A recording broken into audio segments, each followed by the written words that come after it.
Hi Aries, welcome back to my channel. Let's jump straight into it. This reading can be for Aries, Sun, Moon, Rising and Venus. So let's have a look. 3 cards. What you need to know, what you need to hear, Aries.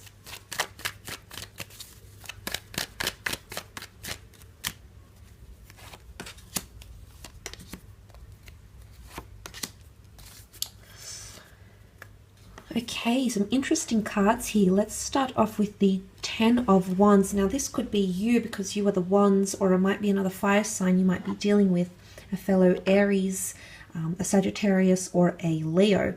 The 10 of Wands is seen as burdensome energy or really putting in 110% into something here. Now I feel the cards are indicating that there's something you've been putting in a lot of effort towards, and your attitude is going to shift and you're going to end up walking away from this situation, okay? You're going to end up removing it completely from your life or walking away and starting something new. So I feel like there's a bit of a testing phase coming up. And I say that because it's a somewhat challenging card. You can see he's pictured here with all the wands and he has to carry it himself. So there's something that you're going to be giving 110% towards, or someone who's going to be giving 110% towards you, or invest in you. There's a lot of things, there's a heaviness that comes with the 10 of Wands. So for some of you Arians watching, there could be something that becomes quite tedious or quite burdensome. And my question to you would be, where do you draw the line? When is enough enough? When is enough and completely move on? There is a shift taking place though, so I feel you need to experience this, or someone needs to be this way to you, and only then will that shift take place, because it's going to change something internally for you. The King of Swords is a major shift in attitude. It's a major realignment, new goals, clear-mindedness, direction, moving forward. He holds the sword with such confidence in his decision, such confidence that he stands by it.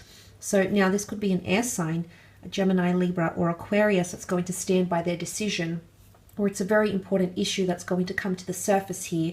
It's going to be spoken about, discussed, addressed, and you're going to reach some sort of climax and or resolution.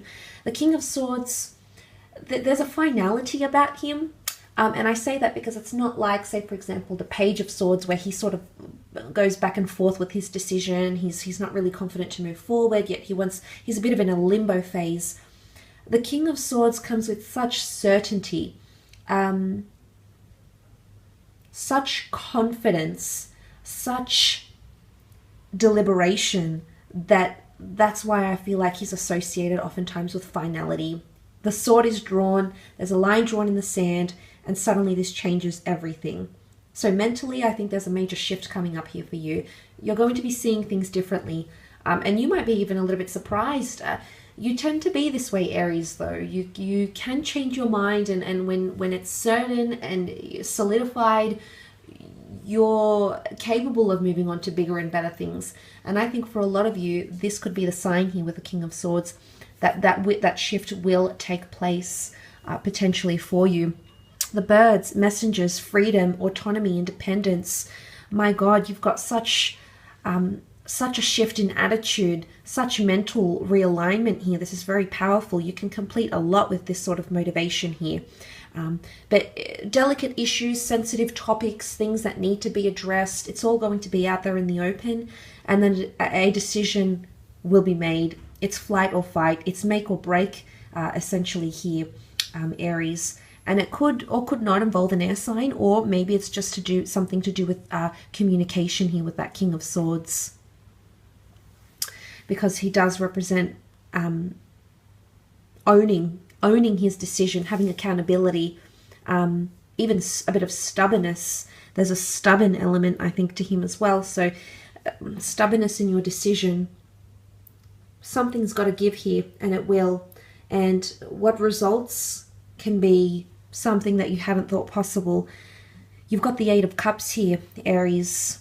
Now, the 8 of Cups is walking away from a situation because it no longer serves you purpose. It no longer is what it once was.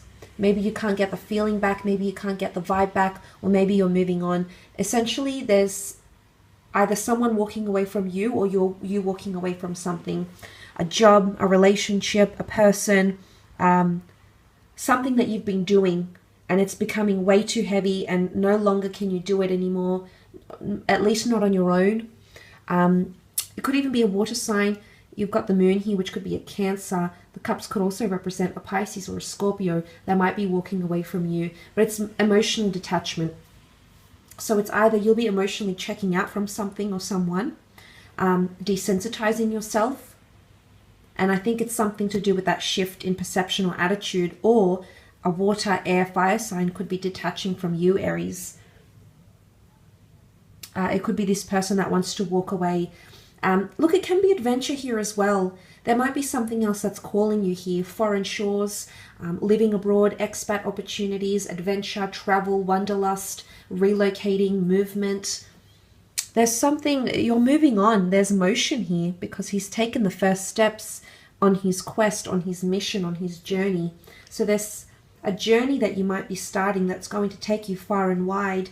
A bit of unpredictability, I think, is associated with that 8 as well, because although he has the cups lined up here, does he really know what's missing? Does he really know what he's looking for? Or is that part of the soul searching? Is that part of the journey, uncovering what in fact he is missing? But it is turning your back on a situation. And it can cause anxiety because the moon is here. This is anxiousness, the subconscious. It's very emotionally charged. So energy, it could even be heartbreak, divorces, leaving behind a situation, walking away from a job, your idea. Okay, maybe someone will turn their back on you and your ideas and what you had envisioned for a business or for a company. Maybe it's your team.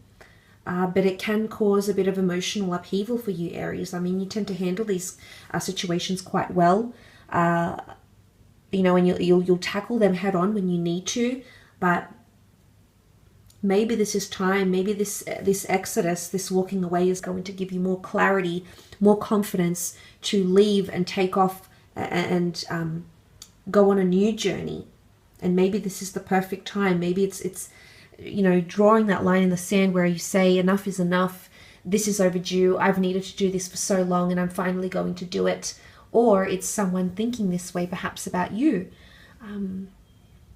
Either way, it could definitely be this turn of events that occurs in that transition phase, which is quite powerful for you, Aries. But I trust that you'll handle it quite well. You're very, very resilient in that sense. But look, and maybe it's walking away for now, not forever. So obviously he needs to go on his quest, but he needs to come back to these cups. He's not just going to leave them deserted. And that Cancer moon can show an attachment that might resurface in the future, whether immediate or the long distance future as well, Aries. So maybe it's not goodbye for forever, it's just goodbye for now, or a disassociation for now. Look, but I will leave your reading at that though. Please remember it is a general reading.